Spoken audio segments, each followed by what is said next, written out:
നമസ്കാരം. Farm information bureau കാർഷിക വാർത്തകളിലേക്ക് സ്വാഗതം. വാർത്തകൾ വായിക്കുന്നത് ആതിര സാർ.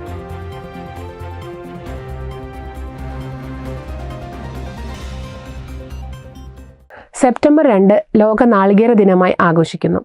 1999 മുതലാണ് നാളികേര ദിനം ആചരിക്കുന്നത്.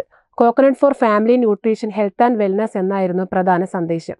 ഇന്തോനേഷ്യയിലെ ജക്കാർത്ത ആസ്ഥാനമായി പ്രവർത്തിക്കുന്ന ഏഷ്യൻ ആൻഡ് പസഫിക് കമ്മ്യൂണിറ്റിയുടെ നിർദ്ദേശപ്രകാരം സെപ്റ്റംബർ 2 ലോക നാളികേര ദിനമായി ആഘോഷിക്കുന്നത്.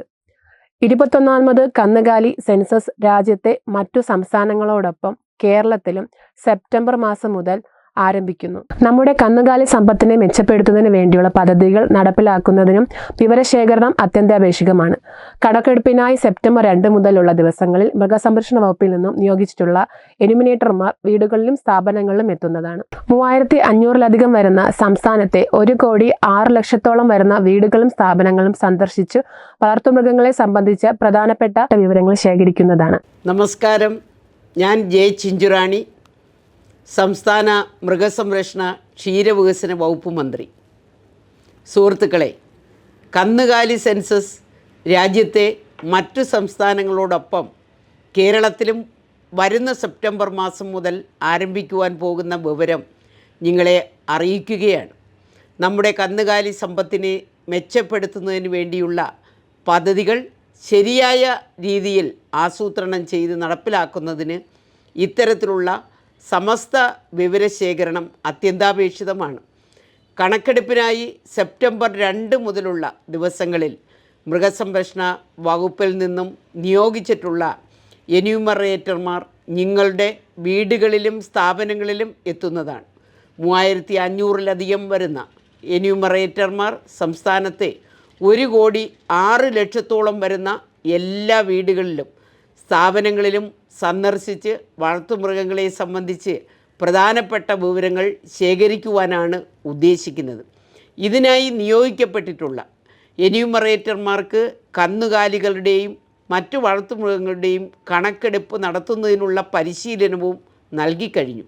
ഇങ്ങനെ ശേഖരിക്കുന്ന വിവരങ്ങളുടെ അടിസ്ഥാനത്തിലാണ് മൃഗസംരക്ഷണ മേഖലയിലെ പദ്ധതികൾ ആസൂത്രണം ചെയ്ത് നടപ്പിലാക്കുന്നതിനും നാളിതുവരെ നടപ്പിലാക്കിയ വിവിധ പദ്ധതികളുടെ നിലവിലെ സ്ഥിതി മനസ്സിലാക്കുന്നതിനും കൂടുതൽ വിശകലനം നടത്തുന്നതിനും സാധിക്കുന്നത്.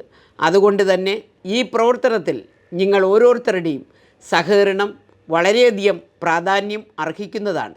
കണക്കെടുപ്പിൻ്റെ ഭാഗമായി എന്യൂമറേറ്റർമാർ നിങ്ങളുടെ വീടുകളും സ്ഥാപനങ്ങളും സന്ദർശിക്കുന്ന വേളയിൽ കന്നുകാലികളെയും മറ്റു വളർത്തുമൃഗങ്ങളെയും സംബന്ധിച്ച് അവർ ആവശ്യപ്പെടുന്ന വിവരങ്ങൾ കൃത്യമായി നൽകുവാനും അഭ്യർത്ഥിക്കുന്നു. രാജ്യമൊട്ടാകെ നടക്കുന്ന 21ാമത് കന്നുകാലി സെൻസസിൽ പങ്കെടുത്ത് നമ്മുടെ വളർത്തുമൃഗങ്ങളെ സംബന്ധിച്ച വിവരങ്ങൾ നൽകി എല്ലാവരും സഹകരിക്കണമെന്ന് ഒരിക്കൽ കൂടി അഭ്യർത്ഥിക്കുന്നു. നന്ദി, നമസ്കാരം.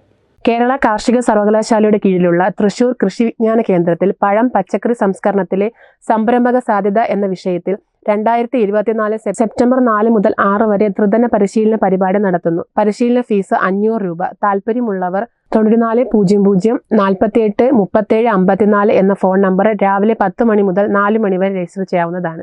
കാർഷിക ഉൽപ്പന്നങ്ങളുടെ വിപണനവും മൂല്യവർദ്ധനവും അറിഞ്ഞ് പ്രാദേശിക തലത്തിൽ കൃഷി ആസൂത്രണം ചെയ്തു നടപ്പാക്കാനായി കൃഷി സമൃദ്ധി പദ്ധതി നടപ്പിലാക്കുന്നു. ആദ്യഘട്ടത്തിൽ 107 ഗ്രാമപഞ്ചായത്തുകളിൽ ഓണത്തോടനുബന്ധിച്ച് പദ്ധതി തുടങ്ങുന്നതാണ്. കൃഷി വകുപ്പിന്റെ തീരുമാനം 3 ഘട്ടങ്ങളിലായി 2026 കൃഷിക്ക് പ്രാധാന്യമുള്ള തദ്ദേശ സ്ഥാപനങ്ങളിലും പദ്ധതി വ്യാപിപ്പിക്കും. തദ്ദേശ സ്ഥാപനങ്ങൾ, സഹകരണ മേഖല എന്നിവയുമായി കൈകോർത്ത് കൃഷി സമൃദ്ധി നടപ്പാക്കുന്നത്. പോഷക സമൃദ്ധി മിഷൻ, ജൈവ കാർഷിക മിഷൻ എന്നിവയും ഇതുമായി ബന്ധിപ്പിക്കും. മൊബൈൽ ടെലിവിൻറ്റനറി യൂണിറ്റിന്റെ പ്രവർത്തനം എറണാകുളം ജില്ലയിൽ വ്യാപിപ്പിക്കുന്നതിന്റെ ഭാഗമായി എല്ലാ ചൊവ്വാഴ്ചകളിലും മട്ടാഞ്ചേരി, വ്യാഴം, വെള്ളി ദിവസങ്ങളിൽ മൂവാറ്റുപുഴ ക്യാമ്പ് ആരംഭിക്കുന്നു. മൃഗങ്ങൾക്കായുള്ള അൾട്രാസൗണ്ട് സ്കാനിംഗ്, കൗ ലിഫ്റ്റിംഗ് ഡിവൈസ്, ചികിത്സാ സേവനം മുതലായവ ലഭ്യമാക്കുക എന്നതാണ് പദ്ധതി. കൂടുതൽ വിവരങ്ങൾക്കായി ഇനി പറയുന്ന ഫോൺ നമ്പറുകളിൽ ബന്ധപ്പെടുക. 0485 28 33 310, 0484 22 10 855. ഇന്നത്തെ കാർഷിക വാർത്തകൾ അവസാനിച്ചിരിക്കുന്നു. നന്ദി, നമസ്കാരം.